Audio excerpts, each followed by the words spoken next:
بسم اللہ الرحمن الرحیم۔ کتاب نسیم ہدایت کے جھونکے، جلد اول تا چہارم، پارٹ نمبر 7، پیج نمبر 144۔ جناب عبد الرحمن انل راؤ سے ایک ملاقات۔ عبد الرحمن: السلام علیکم ورحمۃ اللہ وبرکاتہ۔ احمد افوا: وعلیکم السلام ورحمۃ اللہ وبرکاتہ۔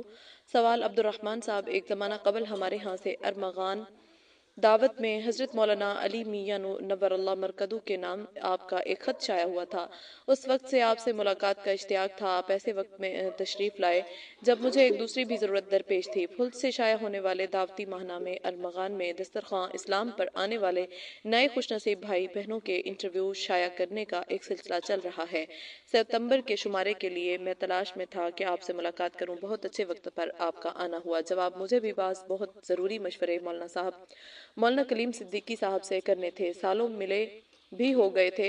اچھا ہوا آپ سے بھی ملاقات ہو گئی۔ آپ سے ملنے کا میرا بھی دل چاہتا تھا۔ اصل میں حیدرآباد کے ہمارے بہت سے دوست آپ کا بہت ذکر کرتے ہیں۔ وہاں کے اردو اخباروں میں ارمغان کے حوالے سے انٹرویو شائع ہو رہے ہیں جن سے بڑے دعوتی فضا بن رہی ہے اور لوگوں میں الحمدللہ بڑا دعوتی جذبہ پیدا ہو رہا ہے۔ ہمارے ہاں ورنگل سے بہت سے لوگ پھلت کے سفر کا خاص طور پر آپ سے ملاقات کے لیے پروگرام بنا رہے ہیں۔ اللہ تعالیٰ آپ کی عمر اور علم میں برکت عطا فرمائے۔